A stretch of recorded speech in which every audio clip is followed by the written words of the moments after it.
Барлықтарыңызға сәлем. Сіздермен Қазыбек. Бүкіл әлемде 22 араб мемлекеттері бар екенін білдіңіз бе? Бүгін солардың бірі Біріккен Араб Әмірліктері жайлы сіздерге айтып беремін.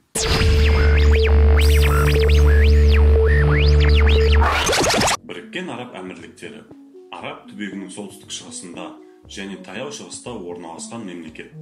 Катармен, Сауд Арабиясымен, Оман сұлтанатымен шектеседі. Солтүстігінде Парсыз шығанағының суларымен, ал шығысында Оман бұғазының суларымен жағаласады. Біріккен Араб Әмірліктері бұл 7 араб мемлекетінің немесе әмірліктерінің федерациясы. Олар Абу-Даби, Дубай, Шарджа, Аджман, Аль-Кувейн, Рас Аль-Хайма және Фуджейра. Ресми астанасы Абу-Даби қаласы болып табылады.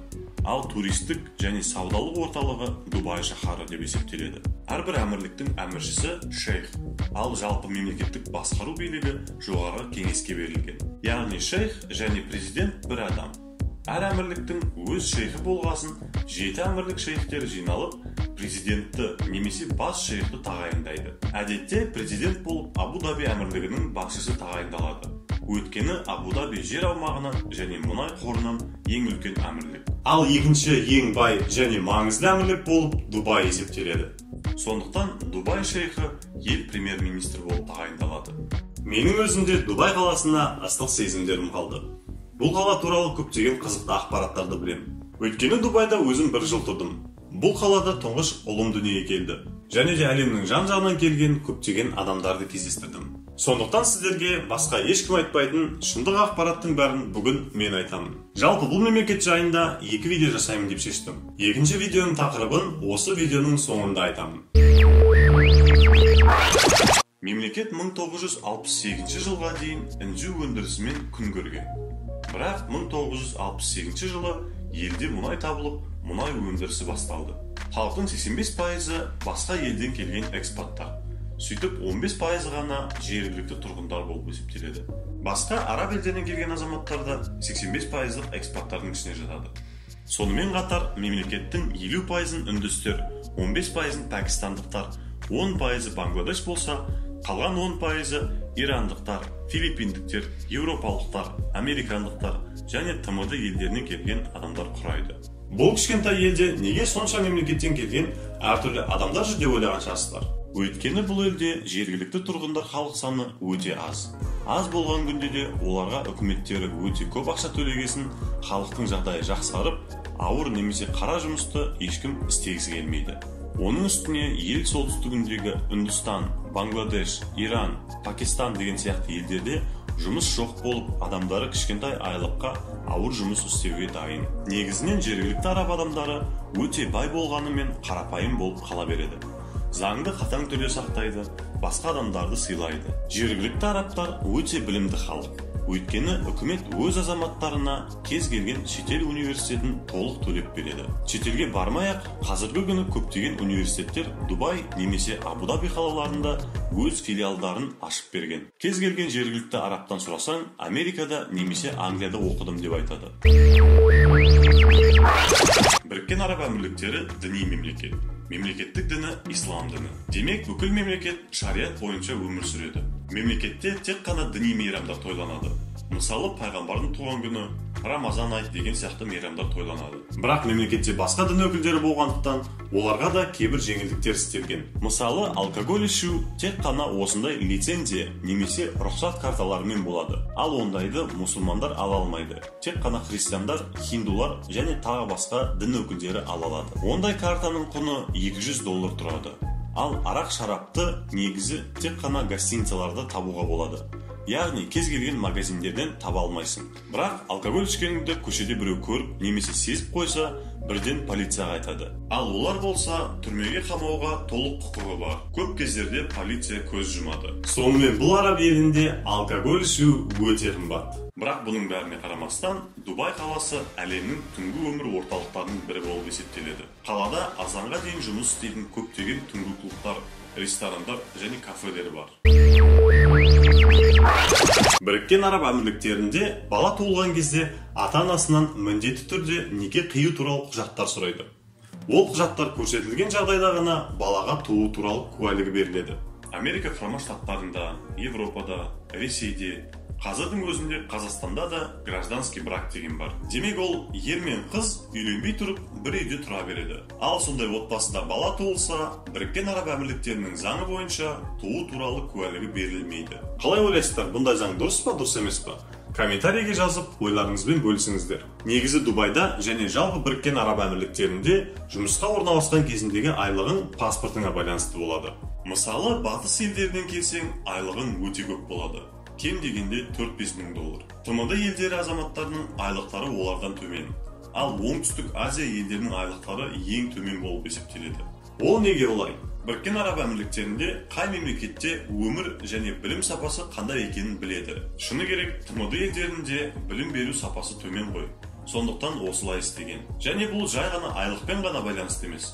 Басқа да бір жерлерге барсаң, кездестіруге болады. Мысалы, батыс елдерден келген экспаттар үшін көлік айдау куәлігін алу өте оңай. Аэропортта 50 доллар төлеп, өз мемлекеттік жүргізуші куәлігін жергіліктіге аударып, машина алып жүре берсең болады. Ал ТМД елдері және Африка немесе Азия елдері үшін жаңадан куәлікті оқып алу керек. Ал ол оқу орталықтарында бағалар 1500-2000 доллардан басталады. Әрине, ол біздер үшін өте ыңғайсыз.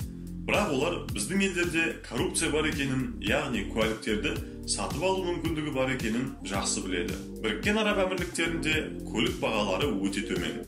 Мысалы, Camry 60 машинасын 4-5 мың долларға алуға болады. Бұндай төмен бағалар мемлекетте кеден пошлинасының жоқ болуына байланысты. Негізі Дубайда неше түрлі қымбат әрі мықты көліктерді көруге болады. Мысалы, Lamborghini, Ferrari, McLaren, Rolls-Royce және тағы басқа көліктер. Айтпақшы, айлық тақырыбына оралсақ, сіздер арабтардың айлықтары өте көп.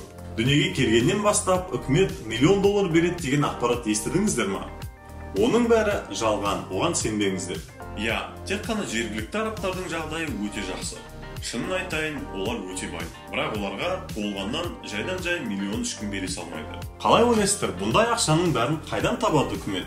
Мұнайдан ба? Біріккен Араб Әмірліктері мұнай қорынан 97 миллиард баррельмен әлемнің мұнайға 7-ші бай мемлекеті. Ал Қазақстан болса 30 миллиард баррельмен 12-ші орында тұр. Яғни олардың мұнайы біздікінен 3 есе көп. Бірақ мұнай өндіру Біріккен Араб Әмірліктерінің негізгі табысы емес.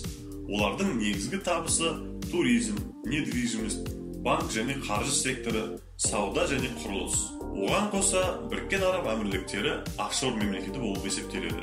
Және де ешқандай салық жоқ. Жалпы офшор деген не өзі? Офшор деген бір мемлекеттің ішінде әдейі шетел компаниялар үшін пайда салығын алып тастаған жерлерді айтады. Ол көптеген компаниялар өз елдерінде салық төлемес үшін жасалған әдейі зоналар. Көптеген әлемдік компаниялар салық төлемес үшін Дубайда офис ашып, ақшаларын сол жақта тығады. Сонда мемлекет ақшаны қайдан алады? Біріншіден, мемлекет офшор болғандықтан компанияларды тіркеу өте қымбат және ұзақ процесс. Көптеген лицензиялар алу керек, неше түрлі пошлина төлеу керек. Дубайда компания тіркеу үшін ең кемінде 5000 доллар төлеу керек. Әр жылы Дубайда 3000-дан астам компаниялар тіркелуде. Екіншіден, көптеген бизнестер үкіметтің қолында. Мысалы, Бурж Халифа сияқты туристік орындар, гостиницалар, қаладағы такси, аэропорт және көптеген басқа да мекемелер үкіметтікі. Жыл сайын Біріккен Араб Әмірліктеріне 20 миллионға жуық туристер келеді. Және әр турист орта есеппен 3000 доллардан қалдырады. Үшіншіден, мемлекетте жұмыс істеу үшін виза жасау керек. Ал мемлекетте 9 миллион экспаттар тұрғасын, әрбір визаң адам басына кемінде 1000 доллар тұрады. Және ол визаларды әр жылы немесе 2 жыл сайын ұзартып тұру керек. Сол сияқты тағы басқа лицензиялар бар. Мысал үшін, ертелік атап өткен алкоголь лицензиясы сияқты. Соңғы жылдары Дубайда жол салығы пайда болды. Ол жолда тұрған осындай темір қақпалар. Астынан өткен көліктен жолды қолданған үшін ақша алады. Әр машинаның төбесінде кішкентай бір чип орналасқан. Сол чипті қақпа сканермен көріп белгілейді.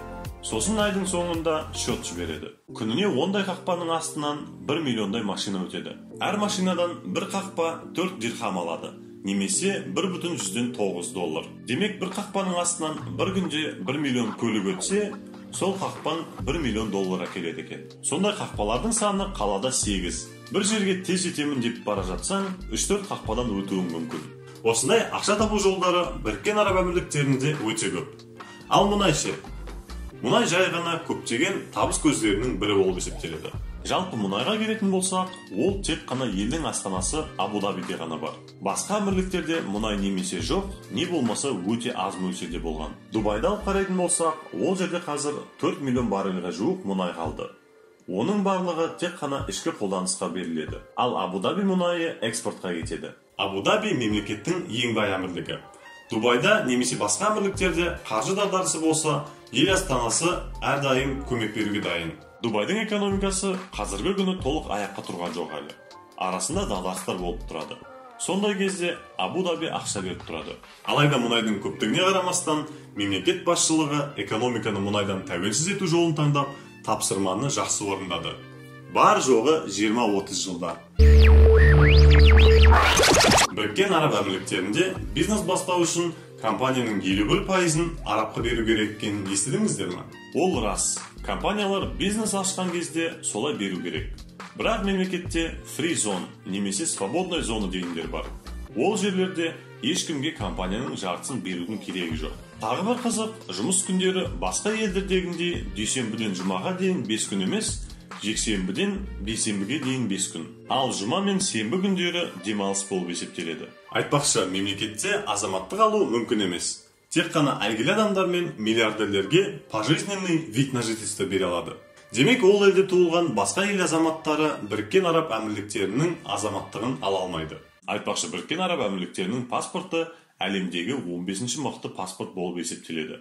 Біріккен Араб Әмірліктерінің паспортымен 174 мемлекетке визасыз баруға болады. Сөйтіп, бұл мемлекет бар жоғы 20-30 жылда мынадай шөл даладан осындай алдыңғы қатарлы елге айналды. Ал біз осындай мемлекет құра алатын бе едік? Қалай ойлайсыздар?